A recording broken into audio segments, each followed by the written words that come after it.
अरे बहू, ये क्या? तू सारा दिन मोबाइल लिए पड़ी रहती है।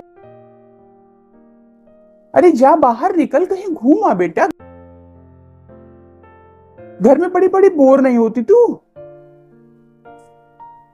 अरे मम्मी जी, कहाँ जाऊं बाहर घूमने। इनके पास तो मेरे लिए समय ही नहीं है, बस घर से ऑफिस और ऑफिस से घर। और अगर कभी संडे को घूमने चलने के लिए कह दो तो बोलते हैं एक दिन संडे छुट्टी मिलती है, वो भी तुम आराम नहीं करने देती।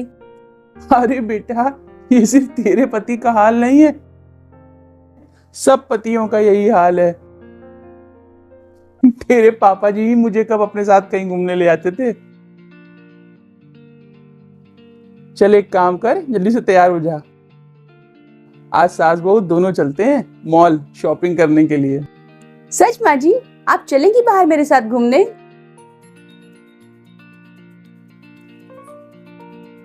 मैं अभी आई तैयार होकर।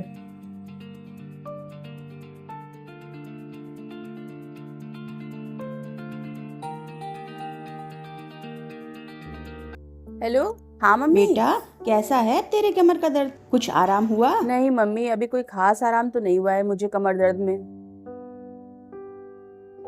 डॉक्टर ने बोला है एक्सरसाइज करते रहिए, धीरे धीरे आराम हो जाएगा। क्या खाक आराम मिलेगा तुझे?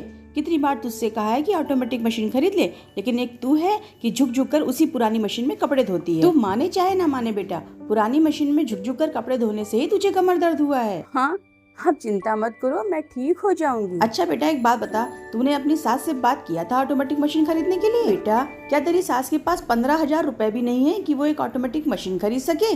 नहीं। अच्छा भाभी, आप यहाँ बैठकर मेरी माँ की बुराई कर रही हैं अपनी मम्मी से। अभी जाकर बताती हूँ मम्मी को।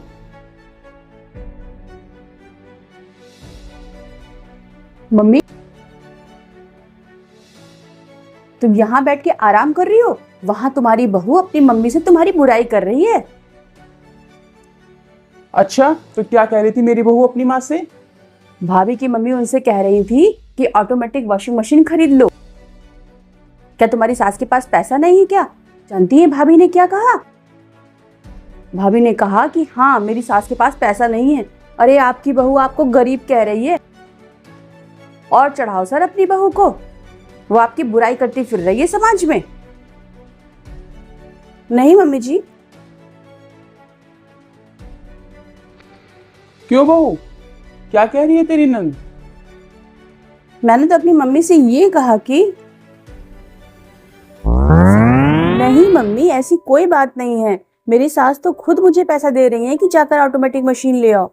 लेकिन मैं तो समझती हूँ मम्मी कि उन्हें अभी देवर जी की बीटेक की पढ़ाई के लिए पैसे इकट्ठा करने हैं। अरे वो बेचारी तो अपनी दवाइयाँ और अपने हेल्थ चेकअप को भी इसीलिए टाल रही हैं ताकि एक एक पैसा जोड़ करके वो अपने लड़के को बीटेक पढ़ा सके। तो बताओ माँ, एक बहू होने के नाते मैं कैसे उनसे कह सकती हूँ कि मुझे ऑटोमेटिक मशीन लेनी है? मम्मी, आपने मुझे ऐसे संस्कार तो नहीं दिए कि मैं सिर्फ अपने आराम के लिए अपनी घर की जिम्मेदारियों से पल्ला झाड़ लूं। मेरे भी घर के हालात सुधरेंगे मम्मी।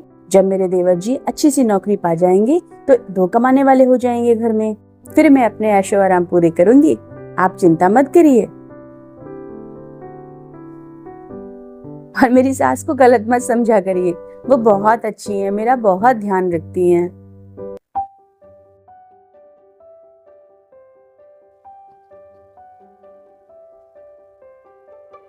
सुन लिया?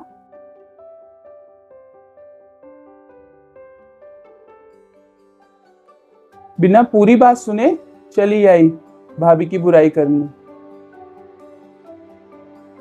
जा बहू, मेरे लिए एक कप चाय बना ला।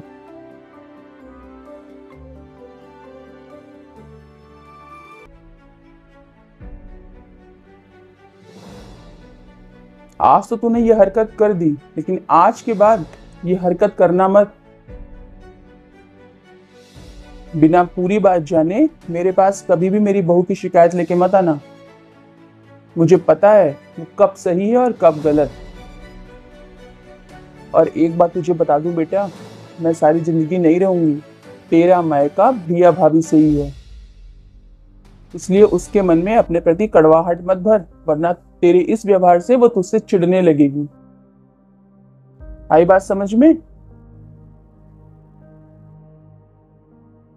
अगर तू अपनी भाभी को प्यार और इज्जत देगी ना तो बदले में तुझे भी प्यार और इज्जत मिलेगी जब तू ससुराल से अपने घर आएगी वापस। समझाना मेरा काम है बेटा, बाकी तू जाने और तेरे रिश्ते।